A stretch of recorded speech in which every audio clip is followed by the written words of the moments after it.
Paschim Banga Malda police को सफलता विपुल परिमाण बंधुक जबत करने जड़े युवक को गिरफ्त करिछि पुलिस।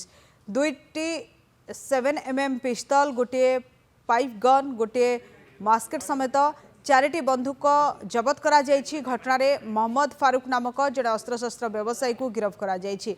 गिरफ फारूक उद्देश्य कौन थिला, से एते परिमाण बंधुक केउठारु रखिथिला से नहीं पुलिस तदंत करुछि। अधिक पचराउचरा हेफाजत को नेबाई आवेदन करा जायछि।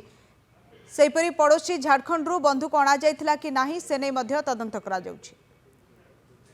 काल के मानिकचक पीएस एक खबर पेয়েছে कि एक बाड़ीते किछु इलिगल आर्म्स रखा হয়েছে। तो वही इनफरमेशन वर्कआउट करते मानिकचक पीएस टीम अपना जेसरतला আছে एक जगह जे पोस्ट ऑफिस আছে শাহবাদ তোলা ওখানে গেছে। একটা মোহাম্মদ ফারুক যার বয়স আছে 21 বয়স, ওর বাড়িতে গিয়েছে। যখন বাড়িতে সার্চ করা হয়েছে দেখতে পাচ্ছেন ওটা আমরা পেয়েছি, সিজ করেছি। যার মধ্যে একটা আয়রন মেড 7mm গান আছে, একটা পার্সলি একটু ড্যামেজ 7mm আছে, একটা ওয়ান শটার আছে और একটা পাইপ গান আমরা পেয়েছি।